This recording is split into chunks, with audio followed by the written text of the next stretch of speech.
vamos a seguir con nuestra primera mesa de comunicaciones titulada Divulgación de la literatura extranjera, traducción y comparativismo.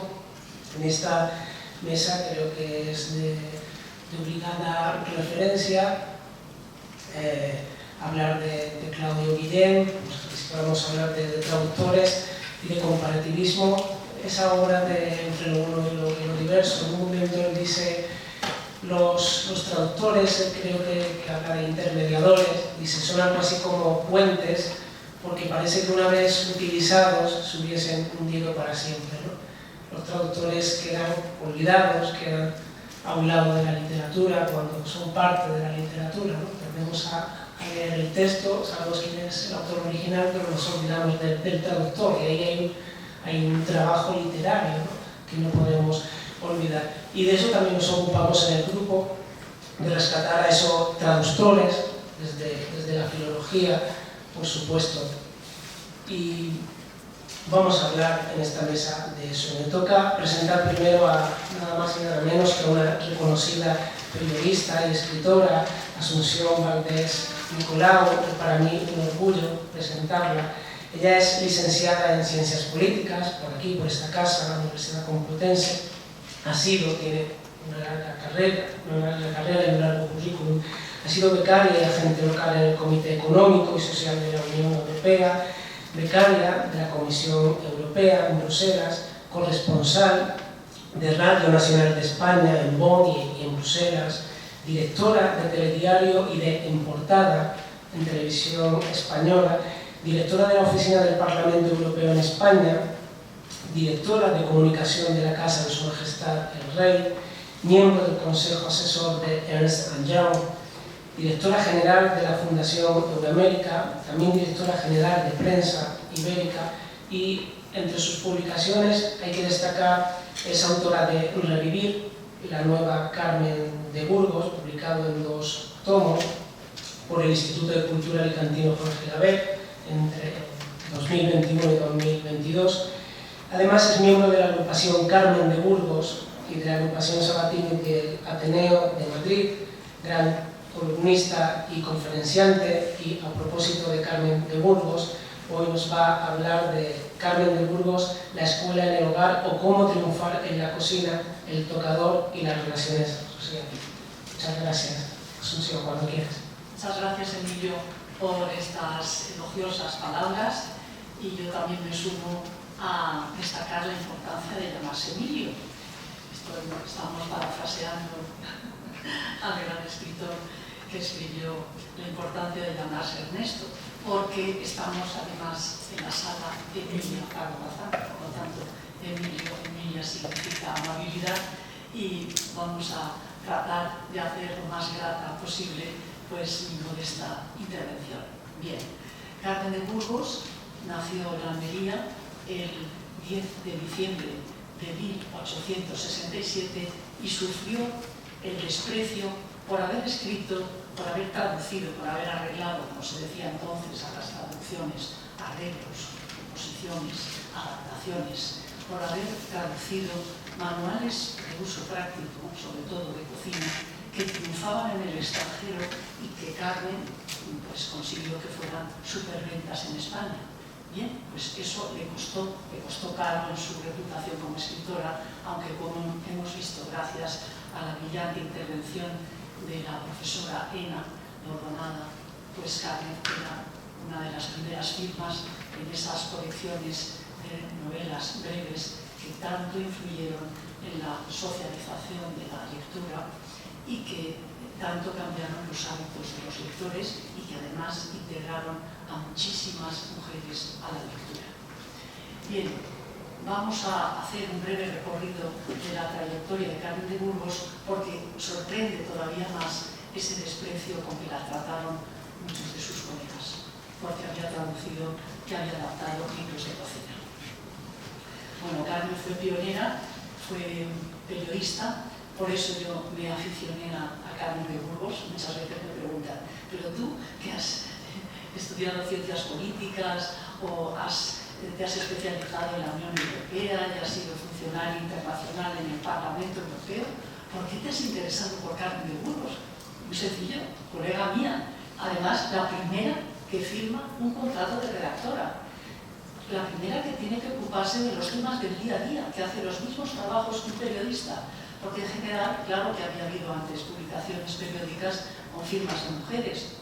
Emilia Pardo Bazán creó sus propios magazines. Pero era más bien pues, una literatura de comentario literario, para la redundancia, pero nunca pegada a la actualidad. Y Carmen de Burgos sí lo estaba. Bien, pues en 1903 firma el primer contrato profesional, así está considerada en la profesión periodística como la primera periodista profesional de España, en el diario Universal.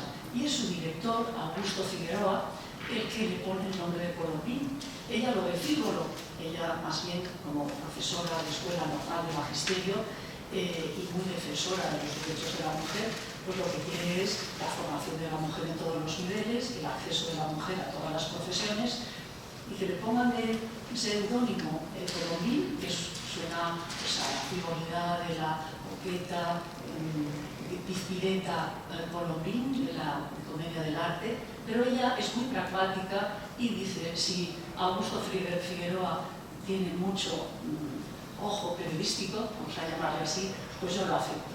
Encima le ofrece la primera página todos los días con una columna diaria. Ella, como maestra, no gana mucho dinero, tiene que mantener a su hermana Catalina y a su hija María, que viven con ella en Madrid, y lo acepta porque tiene que ganar dinero. Como digo, ella tiene lo que yo he calificado de inteligencia darwiniana. ¿Por qué? Porque sabe adaptarse a todas las circunstancias. Ella vive en un mundo en el que la mujer está limitada exclusivamente a ser madre, esposa, madre o convento, ¿no? Ir a la formación, a la vocación religiosa. Entonces, ella ha aprendido a luchar contra todas esas barreras, esos corsés de la sociedad que se le imponen. Bien, pues entonces, siendo periodista, consigue ir nada más y nada menos que a la guerra de Melilla en 1909. Tras el desastre del Barranco del Lobo, ella sola se las ingenia para presentarse en Melilla. Entonces ya está trabajando para El Heraldo de Madrid, que es un gran periódico de toda España. Sin embargo, el periódico satírico Madrid Cómico, pues parece que no le han sentado bien esas crónicas que se esperaban con expectación de Carmen de Burgos desde el frente o desde los hospitales africanos, y la llama Madame Pimentón.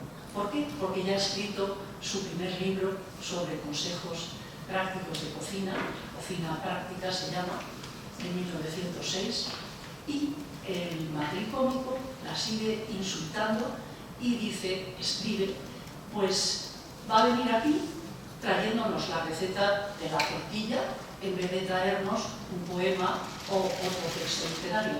Porque Carmen de Burgos, ya desde su Almería natal, ya había lanzado, ya había escrito, ya había publicado algunos de sus versos en el Madrid Cómico, al lado, nada más y nada menos, que de los paliques, los mordaces y despiadados paliques de Clarín, y ella pues se sentía orgullosísima. Y sin embargo, en 1910, Madrid Cómico dice, va a venir aquí a traernos una receta de tortilla. Bien, sigue con la escritura en todos los campos que puede, porque ella necesita dinero, repito. Ella ya ha criticado en uno de sus artículos además la brecha salarial entre las maestras y los maestros, pero es que además el sueldo pues no era muy elevado, ni para unos ni para otras. Entonces, ella es descubierta por los editores de Valencia, una editorial muy importante, la editorial Sempere, Francisco Sempere y compañía, cuyo director literario es Vicente Blasco Ibáñez. Porque ella, desde 1902, ella es la que corrige los textos del gran novelista Vicente Blasco Ibáñez.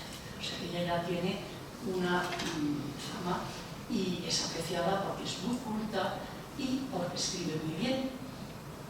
Ella, cuando llega a Madrid, para completar ese exiguo sueldo, pues escribe y quiere publicar en todo tipo de publicaciones periódicas, desde periódicos religiosos hasta fajas de revistas de moda. Entonces, pues son precisamente estos editores tan sagaces para ver lo que va a triunfar desde el punto de vista económico, los que en 1906 le ofrecen que traduzca, que arregle la cocina práctica. Entonces ella lo acepta, claro que sí, porque necesita dinero, pero lo que va a hacer es, a través de sus prólogos, de sus cartas prólogos, de sus introducciones, pues darle un barniz literario, porque ella es capaz de contar la historia universal a través de la gastronomía. Empieza por la Biblia, por la manzana, los frutos del paraíso. La manzana de Eva es el origen de todo. Sigue con los tricliniums de los romanos, antes el cordero asado de Homero, antes en la Biblia, me lo he saltado, ese plato de lentejas que cocina Rebeca con el cual Esaú vende su primogenitura al hermano Jacob. Ella sigue hasta la Edad Media citando el arte cisoria del Marqués de Villena, el arte de pinchar y cortar, donde ya se empieza a hablar de los elementos del cuchillo, del tenedor, de las servilletas. Ella sigue con Cervantes, todo en este prólogo de 1906. En el prólogo cita también a Cervantes y sus bodas de Camacho, que describen con la lanura ese gran banquete. Sigue, como no, con la cocina francesa, a la que denomina el Napoleón de los fogones. Es decir, que estos son solo unas pinceladas, porque es extensísimo ese prólogo, esa introducción sobre la importancia de la historia culinaria. Bueno, pues con esos prólogos ella va a culturizar, a darle un barniz de cultura a esas mujeres que, como muy bien nos explicaba Ángela Ena, se van incorporando a la alfabetización, superando esa lacra tremenda del siglo XIX español, donde el 80% de la población era analfabeta. Y dentro de ese porcentaje, lamentablemente, el porcentaje era mayor para las mujeres. Pues bien, a pesar de todos estos blasones de gloria que podríamos decir, pues sin embargo ella sigue siendo ninguneada, despreciada por sus colegas, y porque pues escribe libros de recetas y la llaman la gorda que escribe libros de recetas. Entonces ella no se viene abajo. Ella, como digo, es una superviviente, está acostumbrada a superar muchísimas situaciones adversas y no solamente sigue adelante, sino que además dice que es una obligación social de la mujer escribir sobre estos temas. ¿Por qué? Pues porque la nutrición, la alimentación es fundamental para el progreso de los pueblos. Es un principio regeneracionista.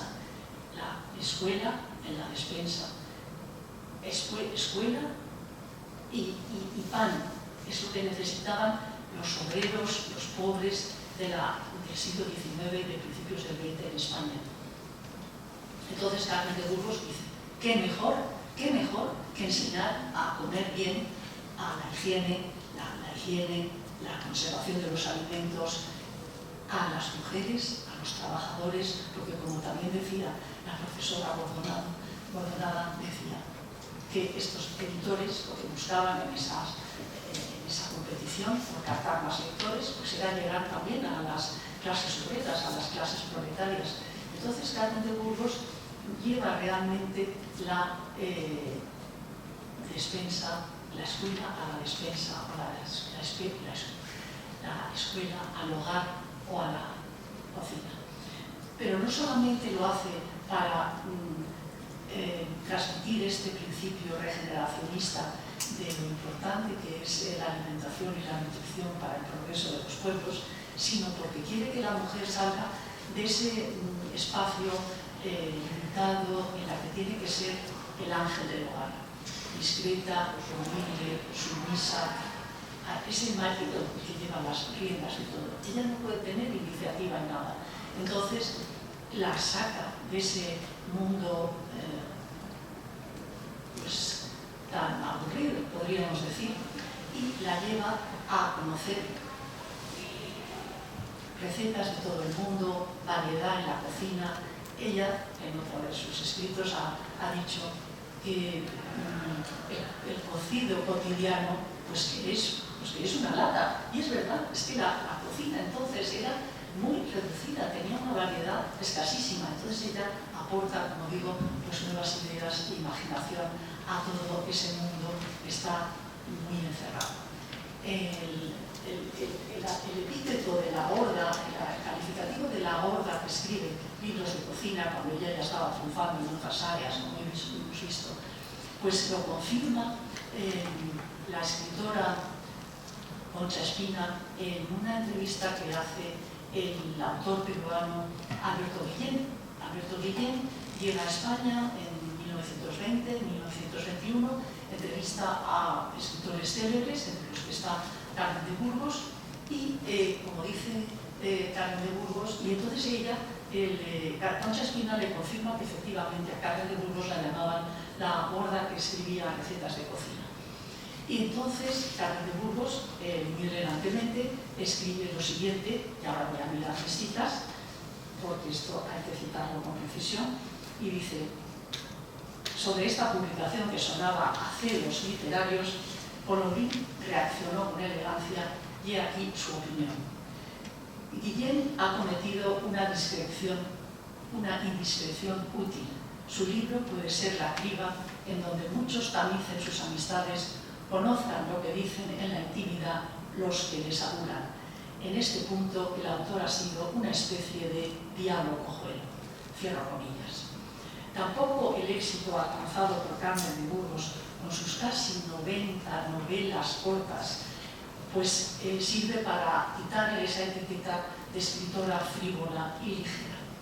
Pues la profesora Ena me ha puesto en suerte, como diríamos en lenguaje taurino, hablar de esas, no de todas, no de las casi 90 novelas breves que escribe Carmen de Burgos, una autora muy solicitada en todas estas colecciones, que también nos ha descrito la profesora Ena.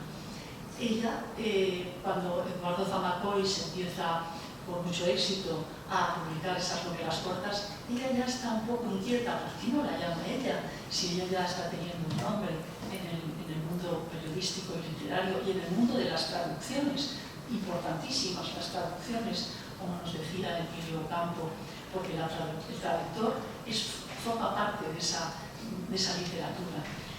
Y Carmen de Burgos aporta vida, aporta emoción a esas traducciones, y entonces, pues, por eso la han llamado esos editores muy sagaces en Valencia, como Sempere y Blas Ibáñez, como decíamos. Pues bien, por fin la llama Eduardo Zamacois para escribir una novela corta y en el cuento semanal, y ella escribe El tesoro del castillo. Se inspira en el valle de Guadalquilar, donde ella ha pasado una infancia muy feliz, y ahí empieza un ciclo muy bonito, el ciclo de Guadalquilar, como lo calificó Concepción Núñez Rey, que hoy, por ejemplo, esta es otra buena casualidad que nos ofrece la literatura, lo decía Ena Bordonada. Hoy se inaugura en la Biblioteca Nacional una exposición sobre Carmen de Burgos llamada La modernización de España, y la comisaria es Concepción Núñez Rey. Pues bien, ¿por qué contribuye Carmen de Burgos a la modernización de España?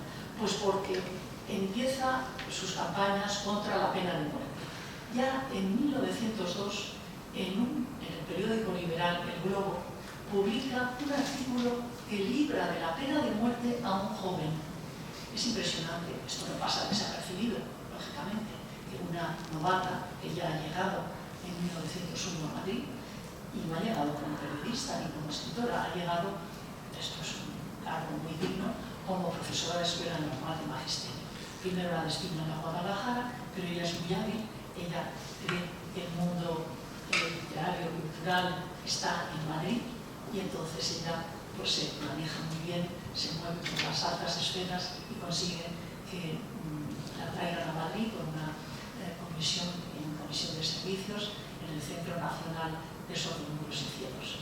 Pues bien, además de esa campaña contra la pena de muerte que empieza en 1902 y que sigue hasta el final de sus días, pues ella defiende desde el primer momento la educación para la mujer y el acceso a todas las profesiones, y además enlaza en el Diario Universal una encuesta que causa absoluto revuelo, una encuesta a los lectores sobre qué opinan del divorcio, porque en España no existía ley del divorcio.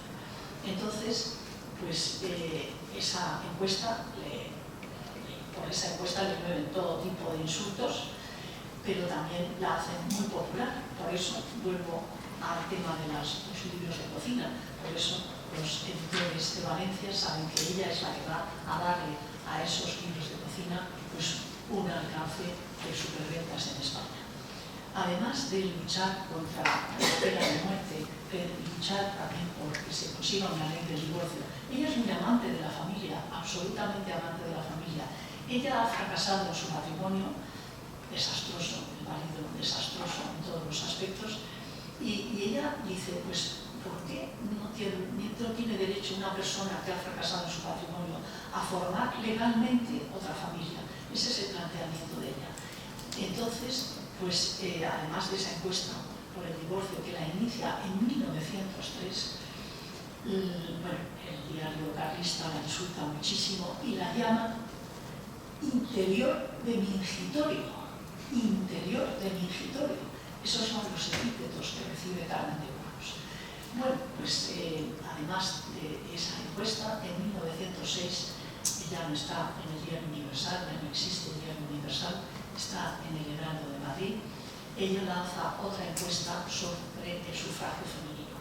Ha viajado con becas del Ministerio de Instrucción Pública, luego Junta de Ampliación de Estudios por Europa, y ha visto cómo en Europa se va adaptando el voto para las mujeres. Entonces ella quiere que en España también las mujeres tengan derecho a votar y a ser votadas.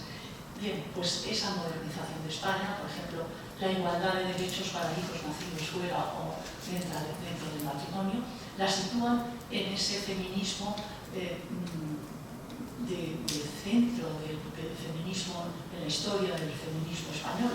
Ella hace de puente entre el feminismo temprano del 19 de Emilia Pardo Bazán, Concepción Arenal y Concepción Jimeno de Fraguer, y las más reivindicativas, las coetáneas más jóvenes que ella, del siglo XX, que son, como no, Clara Campoamor o Margarita Negrell, por ejemplo.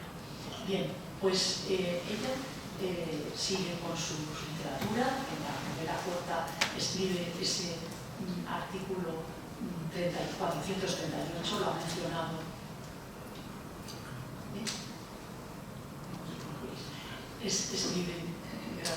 Escribe ese artículo 438, el artículo 438, que en sí no parece un título atractivo, pero ella ¿qué quiere denunciar? Pues esa discriminación en el Código Penal. En el Código Penal, al hombre que comete adulterio, o mejor dicho, que intenta asesinar, intenta homicidio con su mujer, pues solamente lo destierran a que viva a 20 kilómetros alejado del hogar conyugal, sigue manteniendo todos los derechos sobre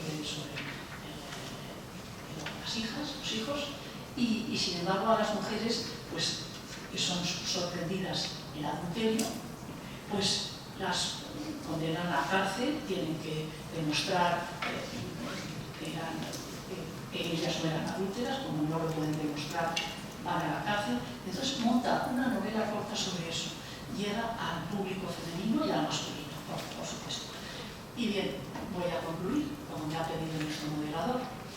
Ella no solamente escribe estos libros de cocina, sino que además escribe también libros sobre cosmética, belleza.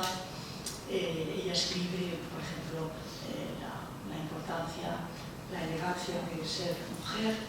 Voy a citarlos y así vamos a ir más rápido. Por ejemplo,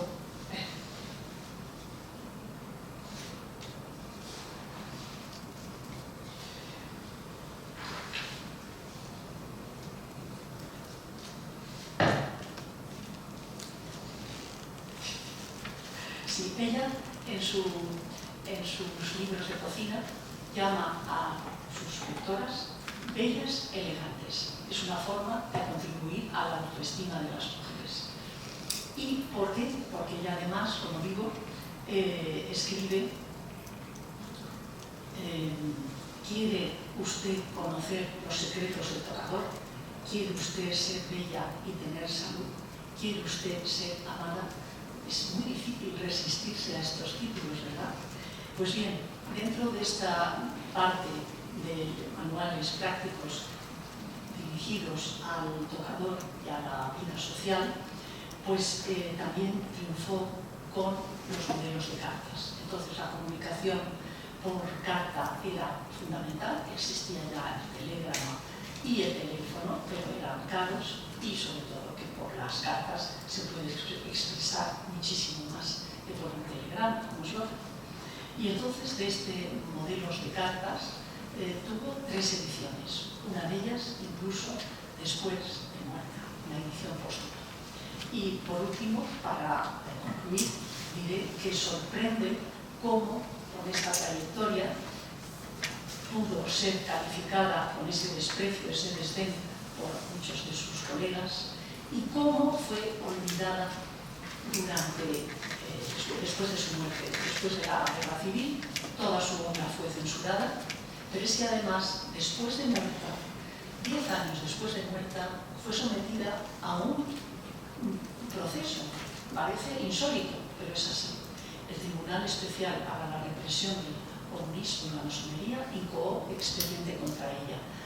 Por eso es posible que ese desdén con que la trataron algunos de sus colegas pues influyera en minusvalorar el conjunto total de su obra y por eso no fuera reivindicada hasta que en 1976 tuvo que venir una doctoranda de Nueva York, Elizabeth Starcevich, a escribir el primer libro y la primera tesis doctoral sobre Carmen de Burgos. Así que con esto pues tenemos que ir a ver la exposición de Carmen de Burgos, la modernización de España, comisariada por Núñez Rey, biógrafa de Carmen de Burgos, y muchas gracias por su atención.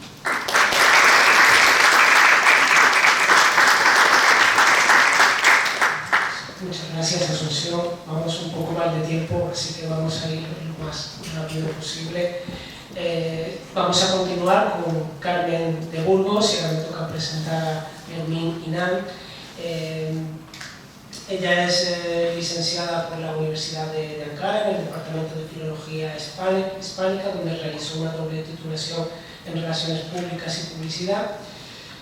Para su formación de posgrado ha viajado más lejos, completó su maestría aquí, en esta casa, en la Complutense, gracias a una beca del Ministerio de Educación de Turquía entre los años 2012 y 2014. Sé que se ha doctorado recientemente, enhorabuena, doctora, en régimen de cotutela por la Universidad de Ankara y la Universidad Complutense de Madrid. Hoy nos va a hablar de modernización y tradición en la literatura de folletín, un estudio comparativo de Bruno Campelle, espero haberlo pronunciado medianamente bien, de Edith Adibar y La rampa de Carmen de Burgos. Cuando quieras. ¿Sí?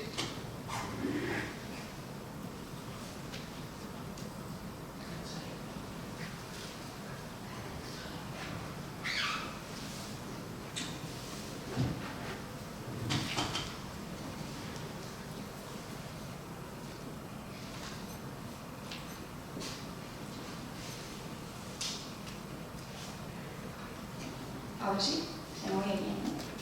Bueno, muchísimas gracias, Emilio. Buenos días a todos y todas. Antes de empezar, quisiera expresar mi más profundo agradecimiento al comité organizador del 7º Seminario Internacional ROE por brindarme esa oportunidad de presentar esta ponencia. También deseo agradecer sinceramente a los coordinadores por su apoyo y todo. Y quisiera hacer un reconocimiento especial a la profesora Dolores Romero, quien fue mi maestra durante el máster aquí en el Complutense. Y sus clases han dejado una huella imborrable en mi formación académica.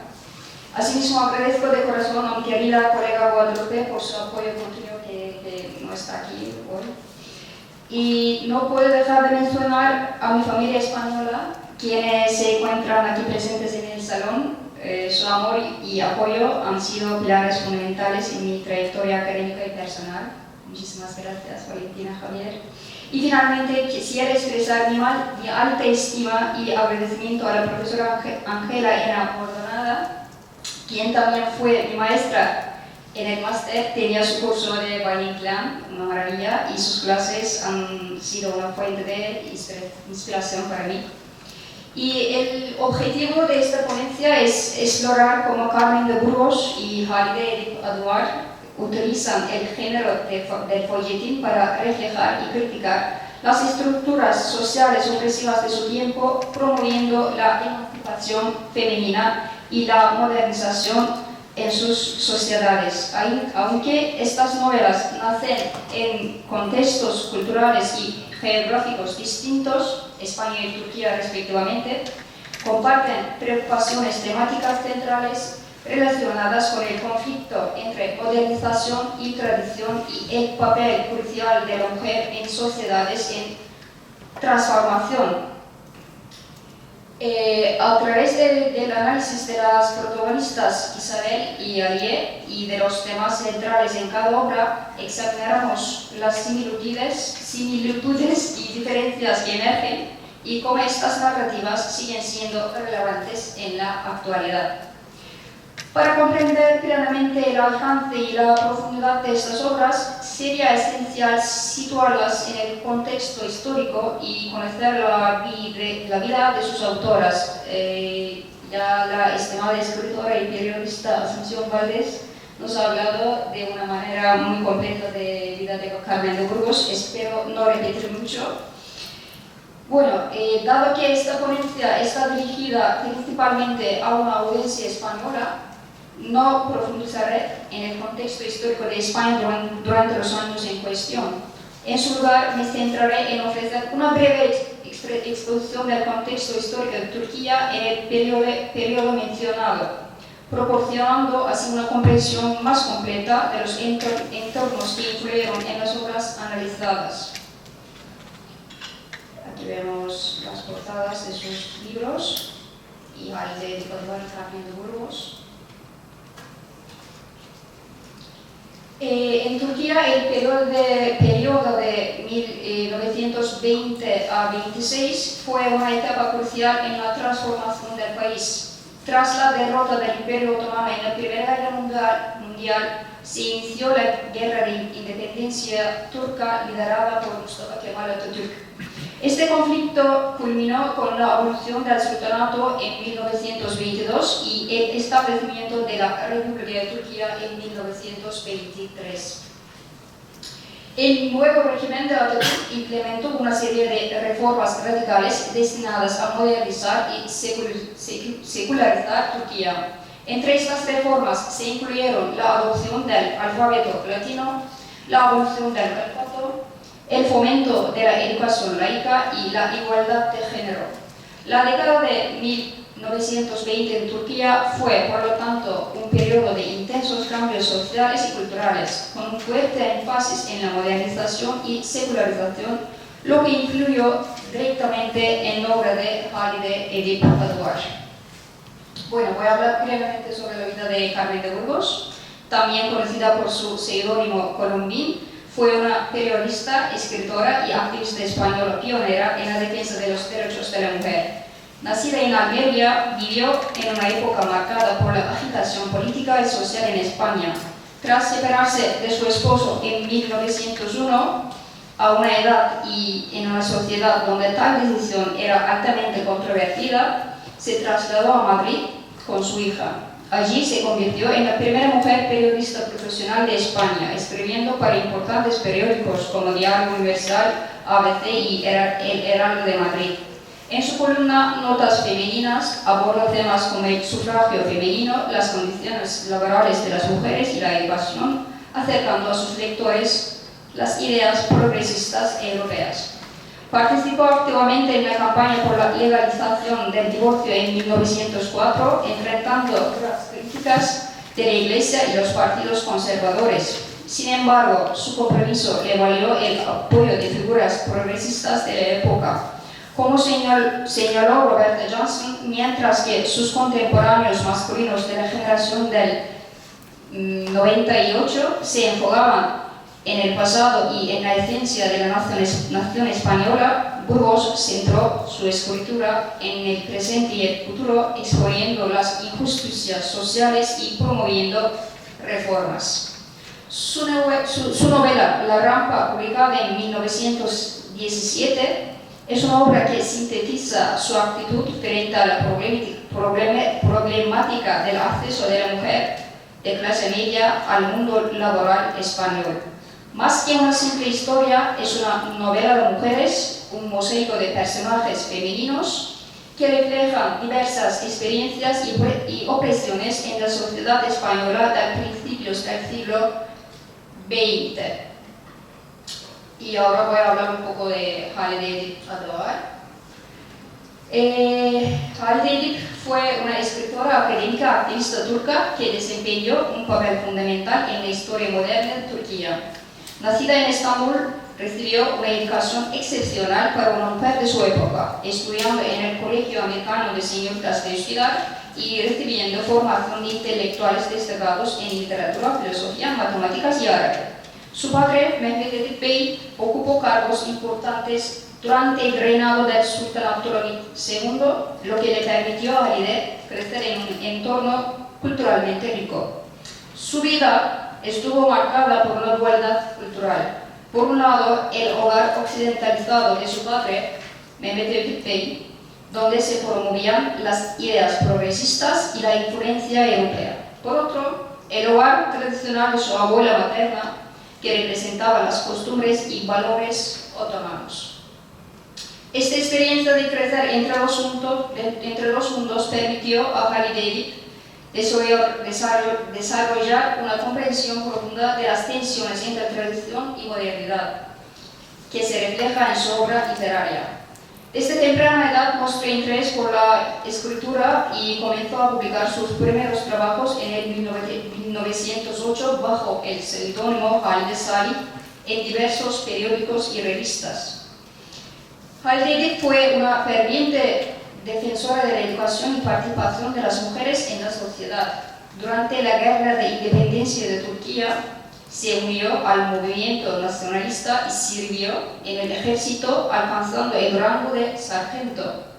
Además, desempeñó roles importantes como enfermera, traductora y escritora de las cartas para las familias de los soldados. Fue una figura influyente en la lucha por los derechos de las mujeres y la educación y se convirtió en la primera mujer profesora universitaria en Turquía, fundando el Departamento de Lengua y Literatura Inglesa en la Universidad de Estambul. En su novela Un café, que en español sería Pegado a la puta, Halide Edip explora estos temas a través de la historia de Aliye, una maestra que enfrenta la resistencia de una sociedad profundamente conservadora al intentar promover la educación y los ideales modernos. La experiencia personal de la autora se refleja en la lucha de Aliye, destacando los sacrificios que implica desafiar las normas establecidas. Y también hay 3 adaptaciones cinematográficas al cine. Primero en el año 1949 y la segunda adaptación en 1964 y la última en 1973. Y formatos de publicación y difusión de las obras. Antes de adentrarnos en el análisis de las obras, es importante destacar las diferencias en los formatos de publicación de las obras analizadas. La rampa de Carmen de Burgos no es una obra de folletín en su sentido clásico. Se trata de una novela que fue publicada por primera vez en 1917 y posteriormente en 1921 en la revista semanal Los Contemporáneos. Esta permitió a la autora llegar a un público más amplio y mantener vigente su mensaje en diferentes momentos. Por otro lado, Burun Café, Pegada a la Puta, de Halde Aduar, fue publicada inicialmente en forma de folletín con un total de 41 entregas en el diario Akşam en 1923 y posteriormente como libro en 1926. Esta publicación por entregas facilitó el acceso a la obra y fomentó el debate en una sociedad en proceso de cambio. Y si pasamos al análisis comparativo de las obras, la rampa de Carmen Burgos es un retrato de las dificultades que enfrentan las mujeres de clase media en España al intentar acceder al mundo laboral. A través de la protagonista Isabel y su amiga Abuela, Burgos expone la falta de preparación educativa y las limitadas opciones disponibles para las mujeres. Isabel, tras la muerte de sus padres y la ruina económica, se ve empujada por la rampa de decisiones y un fatalismo abrumador hacia la pobreza y la humillación. La rampa es una metáfora poderosa que representa la trayectoria descendente de muchas mujeres que experimentan debido a la falta de oportunidades y al desinterés de la sociedad. Esta rampa simboliza el camino fácil, el dejarse llevar por el que más da, y refleja cómo Isabel, autoconvencida de falta de opciones, se lleva hacia situaciones cada vez más difíciles. La novela presenta un universo predominantemente femenino con una amplia gama de personajes, jóvenes, ancianas, trabajadoras, madres solteras, maestras desempleadas, entre otras. Los personajes masculinos, salvo excepciones como Joaquín, carecen de profundidad y se muestran como una masa opresiva que contribuye a la caída de las protagonistas. Y los temas clave de la rampa, entre otras, pueden ser precariedad laboral y deficiencias educativas. Carmen de Burgos denuncia la deficiencia formativa de las mujeres de clase media, quienes, al no recibir educación para la vida laboral, se encuentran indefensas. Indiferencia social e institucional. Al visitar diversas oficinas y entidades en busca de ayuda, Isabel es ignorada o despreciada, evidenciando la falta de apoyo para las mujeres en situaciones precarias. La mujer moderna sin espacio propio, Isabel representa a la mujer moderna que no encaja en los roles tradicionales. Carmen de Burgos señala que en la España de la época la mujer ya no era la mujer de su casa, pero tampoco era una mujer liberada e independiente. La cuestión fundamental es la ausencia de un espacio propio en la sociedad para la mujer moderna, instruida, trabajadora, independiente y honesta. Y vemos tensiones en espacios tradicionalmente masculinos. Por ejemplo, en un restaurante económico al que acuden Isabel y Abuela, se observa la escasa participación de mujeres en la vida pública y el temor justificado a la promiscuidad que las recluye en el hogar. Y critica al ideal del ángel del hogar. A través de personajes como Luisa, una mujer atrapada en una relación abusiva y sin posibilidad de rehacer su vida, Carmen de Burgos muestra cómo las mujeres quedan sometidas a la esclavitud emocional y económica, resignándose por sus hijos y aceptando relaciones opresivas. Luisa siente que, a pesar de la dureza y violencia de su pareja, debe resignarse por el bien de su hijo, reflejando la falta de opciones para las mujeres. Y Burun Café, Pegada a la Puta, de Halde Aduar, ¿de qué se trata? Ariel, la protagonista, es una joven maestra idealista que, tras graduarse de Escuela de Formación de Profesoras en Estambul, decide trasladarse a una aldea rural en Anatolia para educar a los niños y contribuir al progreso de su país. Inspirada por el consejo de una profesora para trabajar en Anatolia, Aliye hace un juramento de ser una luz para esa tierra y sus niños, prometiendo no temer a nada. La novela comienza con esta misma declaración de compromiso de la protagonista.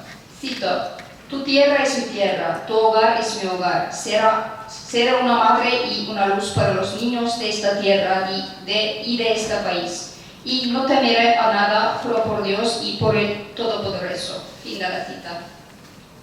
En la aldea, Aliye enfrenta la oposición de líderes locales conservadores y fanáticos religiosos como el señor Hacı Fettah y Hüseyin el Alto, quienes perciben amenazada su influencia y control sobre la comunidad.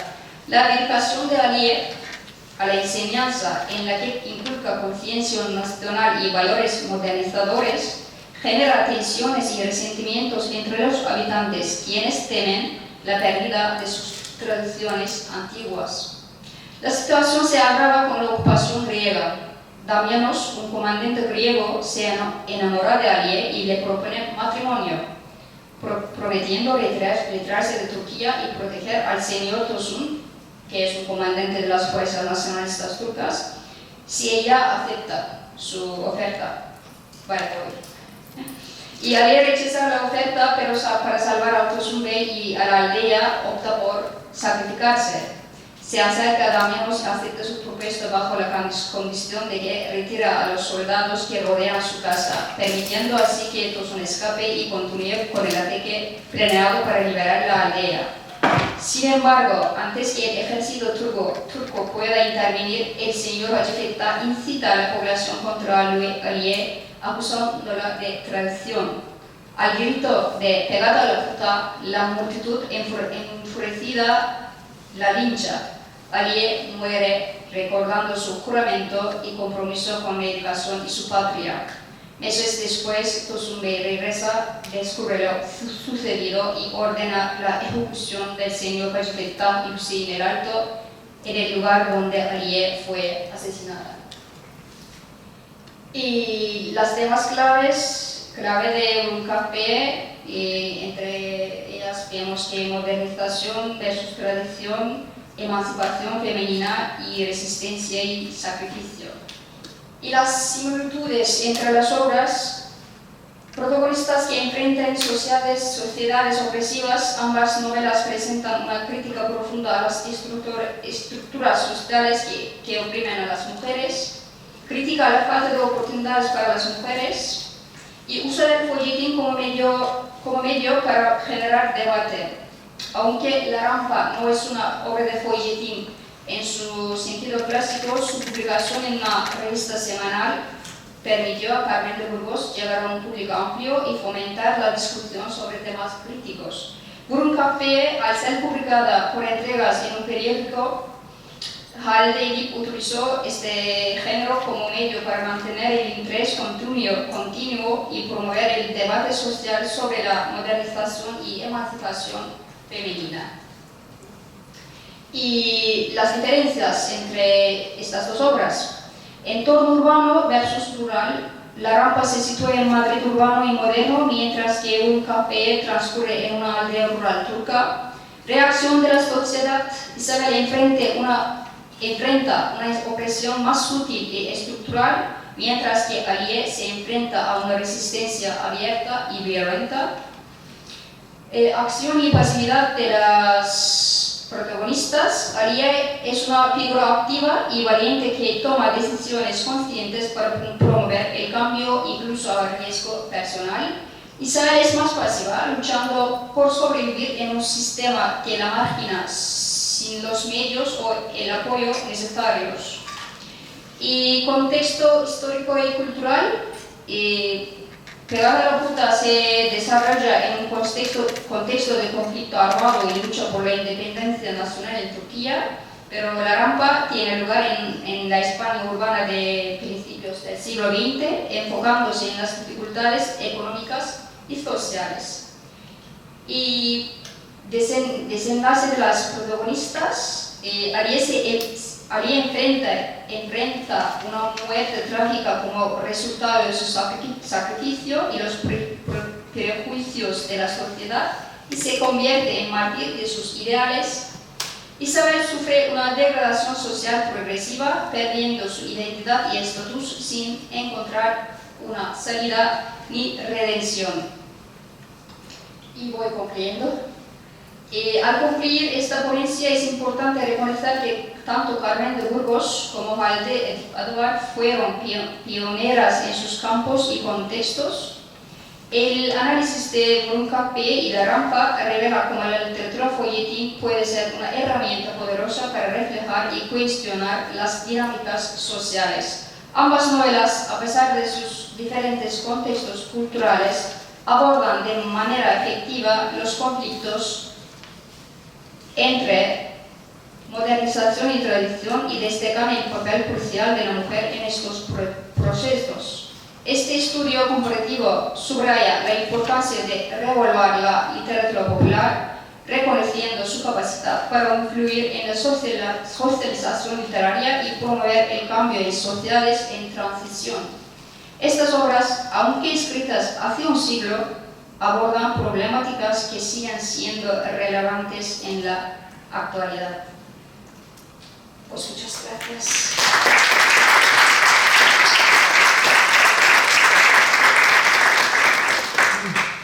Muchas gracias, Noemí, por tu intervención y este maravilloso estudio comparativo.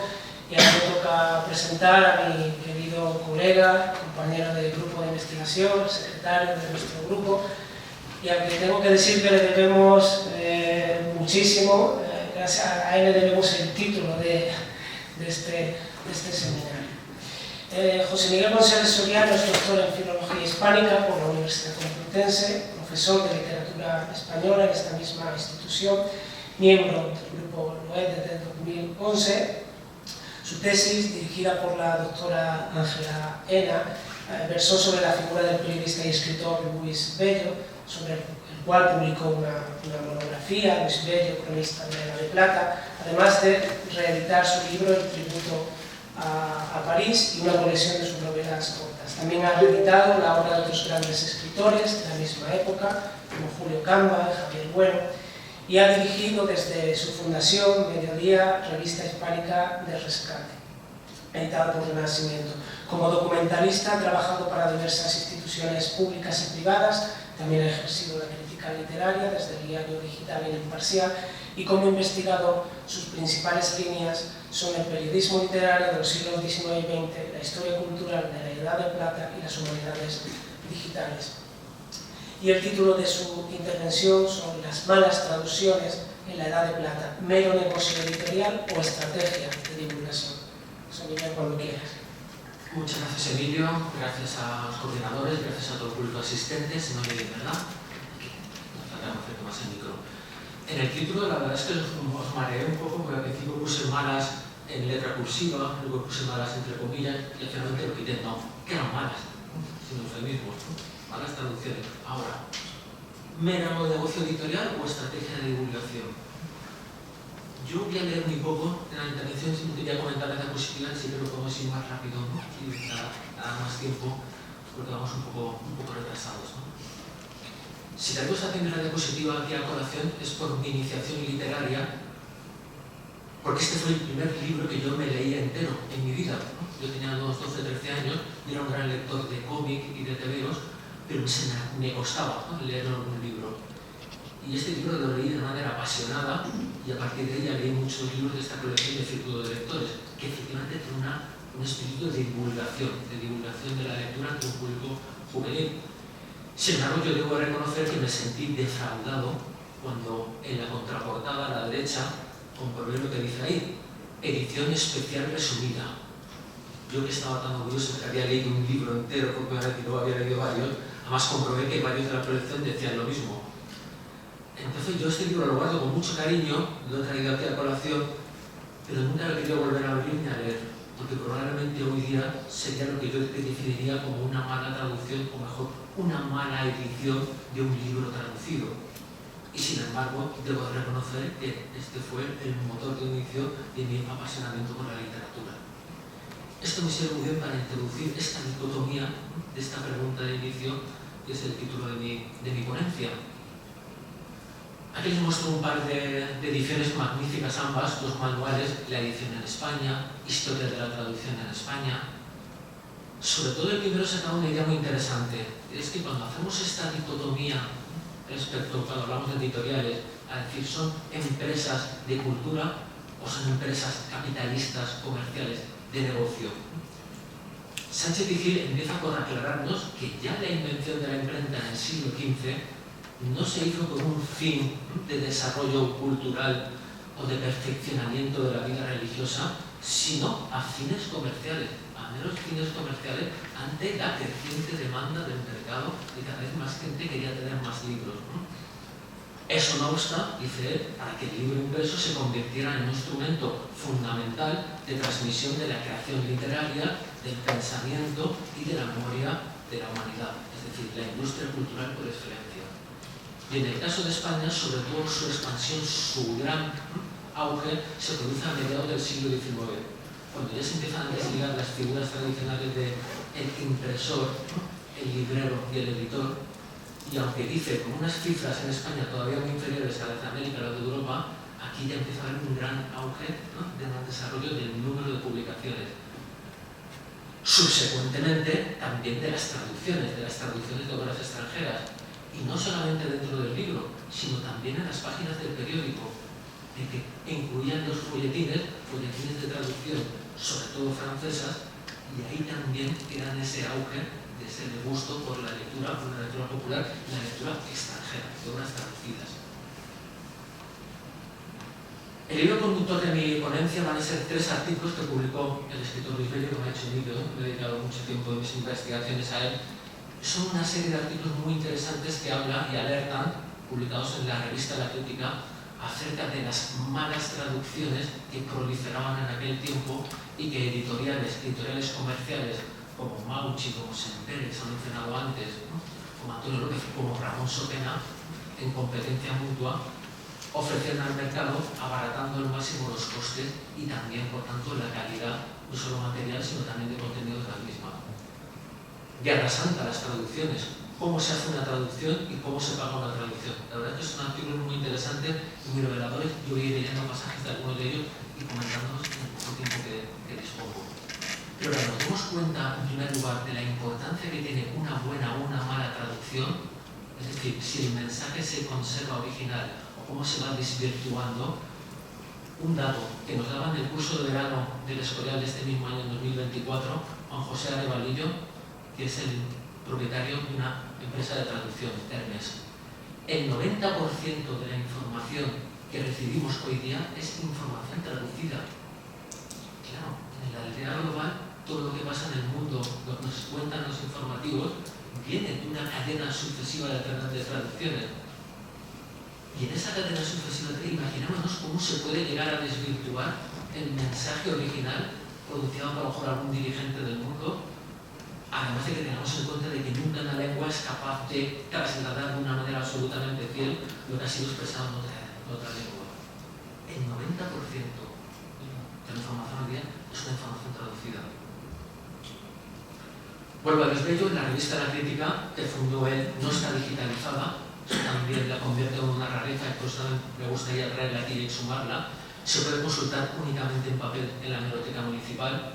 Lo cual es hasta un gusto, como antes he estado con Ángela tocando todos los ejemplares de novela corta que había traído. Y voy ya con el primero de los artículos, Guerra Santa, las traducciones. Establece un panorama general, estamos en el año 3-4, principio del siglo XX, de cómo se estaba produciendo estas traducciones y cómo se estaban creando una producción masiva. Bello empieza por constatar que sí, en España se lee cada vez más. El público no puede conformarse con la escasa producción nacional y acomete las traducciones económicas. El pensamiento extranjero por una peseta.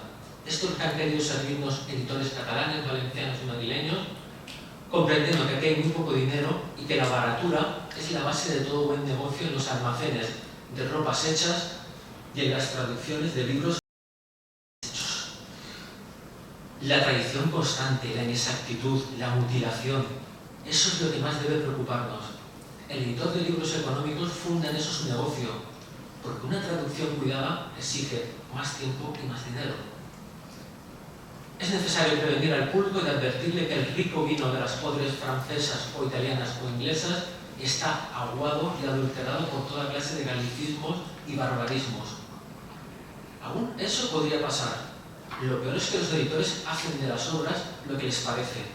Suprimen, agregan, cortan, alteran, desordenan como mejor les conviene para formar un volumen de A peseta que deje 50 céntimos de ganancia. Y esto no son solo palabras, de ello va a poner un ejemplo muy concreto. Aquí está abierto y gritando venganza un tomo de la Cartuja de Parma. En la cubierta dice que es de Stendhal, pero eso es una infame superchería. Es del miserable y osado embaucador que lo redujo a un volumen a gusto de la casa editorial. Como Stendhal no lo escribió precisamente para ese editor, hubo que reducir las proporciones, traducir lo que buenamente cabía en las 300 páginas y cortar a ojo de buen cubero. Para volver a atar los cabos sueltos, el traductor descubrió un ingenioso arbitrio. Los capítulos suprimidos quedaban reducidos a esta línea. Pasaron 3 años. Y luego seguían episodios e incidentes que eran para el lector desprevenido otras tantas sorpresas y laberintos. Buscando en el catálogo de la Biblioteca Nacional, la primera edición traducida que me he encontrado de la Cartuja de Parma es esta de 1899 y ya la segunda de 1917. Por tanto, Luis Bello está refiriendo a esta. Esta, escrita o hecha por Luis de Montemar y publicada por Alejandro Martínez, uno de los impresores o editores barceloneses, en la Biblioteca del siglo XX. Yo quiero que se fijen en este detalle de la descripción física. En un formato de 18 centímetros, normal, 171 páginas. Cojamos ahora la última edición que hay traducida de esta misma obra, publicada en Austral, en la nueva Austral hasta de las Cubiertas Rojas de Barcelona, de 2023. Por el mismo tamaño, 19 centímetros de octava, tenemos 603 páginas, frente a 171. Admitamos que a lo mejor 50 y 60 son de introducción de la edición literaria, aún así, tened en cuenta la enorme diferencia que hay entre una edición y otra. En ese mismo primer artículo, Luis Bello mencionaba a otro colega, periodista de la época, se llamaba Antonio Cortón, aludiendo a que él también estaba haciendo una campaña de denuncia de la mala praxis en las ediciones traducidas económicas que hacían determinadas editoriales. Pero lo cierto es que este mismo Cortón, en el Liberal de Barcelona, donde era redactor jefe, había publicado una entrevista, reportaje, los que trabajan Don Manuel Mauchi, que era uno de los editores punta de lanza de este tipo de publicaciones, el 15 de agosto de 1901. Y es absolutamente elogioso y encomiástico con él. Y por eso me apetece también, aparte que el Liberal de Barcelona es el único liberal de todos de provincia que no está tampoco digitalizado, probablemente porque en Cataluña no interesa digitalizar un periódico escrito en español, por otro motivo, trae la colación de Mauchi dentro del carácter del portal Edired de Pura Fernández, que hace la historia de varios editores españoles. Encontramos un par de artículos. Y en este par de artículos encontramos unos datos espeluznantes relacionados con lo que era la factoría Mauchi a la hora de publicar libros baratos económicos. Fíjense, en el primer párrafo. Al año, 300 obras entre traducciones y originales que representan 400 volúmenes distintos. Esto es lo que publicaba cada año. Sale una media de 8.000 ejemplares al mes. Después, por ejemplo, abajo, el catálogo de 1935, de 250 páginas, ofrecía 2.500 títulos de 1 millar de autores, distribuidos por una cuarentena larga de colecciones. Casi 3/4 partes de ficción literaria y el resto de una gran heterogeneidad temática. Estamos ante una verdadera industria, una factoría, así solo. ¿Algún pasaje de esta entrevista, reportaje laudatorio? Cortón, usted es uno de los más ricos entre la colonia italiana de Barcelona. Ha tenido usted sencillamente sagacidad para estudiar los gustos del público. de que al pueblo español hay que darle novelas, muchas novelas, y mientras más efectistas mejor y bien baratitas. Mauche le cuenta un poco la historia de su editorial y dice al final, como sabía por experiencia que el libro, para poder venderlo pronto, hay que darlo barato, edité y vendí a peseta el tomo con una cubierta llamativa, obra de Víctor Hugo, Daudet, Zola, Chateaubriand, Lamartine, etc. Le dice Cortón. Recuerdo en efecto la lámina de la cubierta del hombre que ríe, el cadáver de un ahorcado, casi en estado de esqueleto y devorado por los cuervos, y un niño andrajoso y descalzo contemplando el espectáculo horrible. La escena sobre unas rocas a orillas del mar. El libro con una cubierta así, bien colocado en un escaparate, es una tentación irresistible. ¿Vendería usted? Mauchi. Vendí muy bien aquellos nuevos tomos. Al año siguiente me trasladé de la calle del Conde de Asalto a la del Consejo de Ciento. Comencé a prosperar. Publiqué varias obras de Zola, que puse a la venta el mismo día que se publicaron en París. De los 4 evangelios de Zola ya he dado al público 2, publicaré otros 2, etc. Pues si se han quedado con las ganas de ver esa cubierta y cómo era, no se preocupen que ya se la he traído.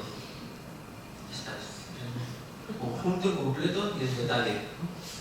Se cadáver ahí colgando, los cuervos, el niño descalzo, entre las rocas y la plata. Pero me interesa compararla con otras 2 ediciones posteriores de este mismo libro de Víctor Hugo. Fíjense, el segundo, que es posterior, es de la editorial Ramón Sopena. Ahí ya la que aparece, ¿no? El protagonista es un saltimbanqui, el protagonista de esta novela es una estampa ya, digamos, mucho más costumbrista frente a la de izquierda, que realmente podemos calificar la de gótica. Y sin embargo, fíjense la enorme sobriedad de la última, de la más moderna, de la editorial Pretextos, que sabemos que es una editorial de una cierta élite, un libro cuidado. Y en esta diferencia de cubiertas yo me pregunto, ¿es que el público de la editorial Pretextos es un público diferente, muy diferente al público popular de la editorial Mauchi, de la primera, de las cubiertas? Parece que indudablemente sí. Pero también tenemos que contar una cosa. Víctor Hugo, a principios del siglo XX, era un autor popularísimo y que se leía mucho y era muy nombrado. Y hoy día Víctor Hugo es un autor muy minoritario. Que es un público muy avanzado, es muy olvidado. Fíjese, por tanto, pues, que esta diferencia de un público elitista, el actual, al primero, ya se refleja en el tipo de cubierta que encontramos en una y otra. Que no entienden más que el título, muy pequeñito, fíjate, del autor. Vuelvo a Cortón y a Mauchi. Y se vende bien fuera de España y le dice que muy bien, pero como negocio, el tema ha dado más dinero y en menos tiempo. Wobales, de Sienkiewicz. Es increíble también ver en la biblioteca, en el catálogo de la Biblioteca Nacional, la cantidad de obras traducidas de ediciones de este autor polaco, Sienkiewicz, en la primera década del siglo XX en España. Un verdadero fenómeno bestselista. Por supuesto, en 1905. Pero hoy día también, prácticamente hoy día menos se acordan la película. Al autor, prácticamente nada. Fíjate que le dice, tengo impresa la cuarta edición de 20.000 ejemplares. Antes de haber vendido 60.000 con las 3 primeras. Bien, Mauchi, bien. Dígame pues algo de lo que tiene en preparación o en prensa. Y le comenta, pues he adquirido la propiedad de todas las obras de Fogazzaro, de Matilde Serao y de Basili, que ya sabe usted que son los novelistas de moda en Italia, traducidos ya en casi todas las lenguas de Europa y que llegan a ser tan populares en España como Canorina Invernicio, cuyas obras se me están ya agotando. Invernicio era una folletinista confirmada bastante insufrible, muy corintellado. Y además tengo ya en prensa las siguientes obras. Aquí ya encontramos un totum revolutum de todo, bueno y malo. Ben-Hur, del norteamericano Wallace. El mundo literario americano de la baronesa de Wilson. 100 años de mi vida de Dreyfus, el caso Dreyfus, estaba entonces en la actualidad. Los héroes de mi tiempo de Enrique Ruiz Carrillo, con un prólogo de Antonio Cortón, casualmente el autor de este reportaje entrevista encomiástico. El diario de una doncella, de Octavio Mirbeau, un autor anarquista francés de la Revolución, y la verdadera vida de Tolstoy. Aquí mucho de todo. Pues le deseo para estas obras, le dije al editor, el mismo éxito del Quo Vadis. Y me despedí del amigo Mauchi, hombre modesto, afable, sencillo, que ha cumplido en ambos continentes con entusiasmo y con fortuna la remuneradora ley del trabajo y, ejerciendo su simpática industria, ha coadyuvado indudablemente a la cultura popular y dado el pan a muchos escritores y a no pocos artistas, entre los cuales suelen despellejarle de lo lindo y motejarle de tacaño, no obstante de haber sido tal vez el único editor que en España pagó 280 duros por la traducción de una novela y 160 por el original de otra de un autor primerizo, que ya tan ilustre como José Nogales, el tío de Manuel Chávez Nogales. Bueno, aparte de mí que me llama mucho la atención estas cifras, les pondría muy en cuarentena, sobre todo me quedo, porque va al flanco justo, ¿no?, del título de mi ponencia, esta frase que subrayo, que ejerciendo su simpática industria ha coadyuvado indudablemente a la cultura popular y dado el pan a muchos escritores y a no pocos artistas. Y probablemente esto sea verdad, pero si lo es de una manera subsidiaria, porque ya hemos visto que a lo largo de toda la entrevista Mauchi solo habla de lo que ha vendido, lo que ha comprado, cuánto ha pagado, cómo el dinero ha ganado con más cosas. Habla solamente en términos comerciales de su empresa y en ningún momento como una empresa de cultura. Esto lo dice Cortón, pero no lo dice Mauchi. Sigo con el segundo artículo de Luis Bello. ¿Cómo se hace una traducción? Y esto de verdad tiene mucha amiga. ¿Cómo se hacía una traducción en la época? Una casa editorial que conoce el negocio hace las traducciones como si fueran buñuelos. Llega el libro francés o italiano a Barcelona. Es de éxito seguro y conviene lanzarlo pronto para que no se anticipe la casa de enfrente. El editor llama a dos traductores. Coge el libro y le parte por la mitad. Tantos pliegos a uno, tantos a otro. Figuraos al traductor novel ante una obra que desconoce y obligado a aprender el trabajo por la página 300, que empieza así: su bien amada, y partió el galope, gritando: princesa mía, reina mía. Como no se hiciera falta saber quién parte a galope, además del caballo, y quién es esa princesa o esa reina. Como hombre poco experto en tales lides, el traductor novel trabaja con ciencia y al cabo de 20 o 30 días lleva a la casa editorial sus cuartillas corregidas y cuidadas para no molestar a los señores de la imprenta. Al aparecer el volumen, traducido a medias, el traductor inexperto ve con asombro que su parte ocupa 100 páginas menos que la de su colega. No tardará en llamarle amistosamente el profesional y en explicarle los enigmas. Aquí no venga con escrúpulos. Usted gana 5 duros diarios si quiere. Yo saco más porque en esto soy el amo. Tengo mi oficina, yo dicto, otros señores escriben. Algunas veces, claro, las cosas no se entienden bien y hace falta saltar. Mejor. Así se acaba antes. Yo gusto más que todos, ¿sabe? Un libro de 20 duros lo despachamos en 2 días. Para ganar dinero, ¿sabe? No hay que andarse mirando diccionarios. Así se hace una traducción. La conclusión es que así llega a manos del pueblo toda la producción intelectual de Europa. Alguien dirá que bienvenida sea, ya que no puede llegar de otra manera. Pero esa condescendencia no es admisible. Diariamente publican los periódicos noticias y reclamos anunciando la aparición de libros extranjeros traducidos por empresas editoriales. Adviertan por lo menos al público. Pongan un rótulo a cada traducción que diga: está envenenada, como la fresa de Tartarín. Y el que quiera envenenarse por gusto, allá él. Esto es cierto, pero también hay que decir que esta postura, es decir, bueno, que no se puede editar de otra manera, bueno, es que de alguna manera así pueda llegar este tipo de autores extranjeros a un público popular y pueda significar de algún modo una iniciación a la lectura, era una postura que defendían muchos críticos y muchos intelectuales de la época. Por ejemplo, uno tan reputado y tan prestigioso como Andrés Gómez de Vaquero, Andremio, el crítico del Imparcial y después del Diario del Sol. Y precisamente defiende este punto de vista en este artículo Las traducciones, publicado el 15 de julio de 1901. Él comienza haciendo un panorama general. Bueno, él defiende esa postura, de que a pesar de todos sus defectos, bueno, son una puerta, ¿no?, al acceso al gran público de autores, ¿no?, de autores extranjeros de la época. El tercer artículo del libro hablaba de cómo se paga una traducción, que son unas cifras muy diferentes, ¿no?, a la que había señalado Cortón respecto a Mauchi, de 100, 125, algunos como su pena solamente 30 pesetas, un poco 50, y bueno, la conclusión de decir que es que rapidez, baratura, pues bueno, pues esto lleva a que el oficio del traductor sea realmente muy penoso. Esos eran los artículos de la crítica. Lo que quería comentar de pronto, y esto sí lo resumo, es que bueno, a pesar de todo y a pesar de la abundancia de traducciones, siguió durante los años siguientes es verdad que cada vez ya poquito a poco se fue cuidando más la calidad y la fidelidad a los originales en estas traducciones.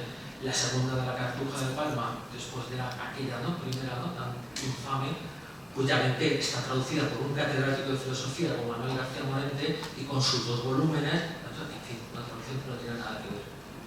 Y lo único que me iba a comentar es que cuando se funda Calpe, una editorial tan prestigiosa en el año 18, Luis Belli va a tener la oportunidad, el autor de esos 3 artículos, de estar al otro lado del fenómeno, es decir, de ser el editor de una colección contemporánea de los mejores novelistas de nuestra época. Aquí se hacen unas ediciones, unas traducciones magníficas, pues desde Marcel Proust, desde Chekhov, desde Thomas Mann, la temática, con unos magníficos también traductores, todo muy cuidado, y sin embargo, esta colección fue un fracaso absoluto, no consiguió hacer prácticamente nada. Urgoiti, el fundador del Calpe y del Diario del Sol, lo achacaba en un informe interno que, a pesar de figurar en ellos los mejores autores modernos de diversas literaturas traducidos con todo esmero a nuestro idioma, dice que en general la masa de lectores no parece interesarles, o los amantes de la literatura moderna los leen sin duda en sus libros originales. Es decir, constata que hay una falta de público, es decir, o hay un público culto que lee el original, o falta ese público popular que pueda leer este tipo de libro. Aquí podría haber muchas preguntas. Esas ediciones económicas no habían conseguido generar un desarrollo entre el público lector que pudiera acceder a otras más escogidas, pues que como donde no se puede sacar, si no hay dinero, no se puede acceder a esas traducciones. Esa divulgación de la cultura no consigue tampoco un desarrollo económico del país o paliar de alguna manera las desigualdades sociales. Podrían ser muchas preguntas, pero bueno, de estas preguntas, como la del inicio de la ponencia, es que no tienen tampoco una respuesta concluyente. Y eso es bueno porque eso nos permite debatir, intercambiar puntos de vista, opiniones, y bueno, eso es lo que pensaba hacer, y gracias por el tiempo.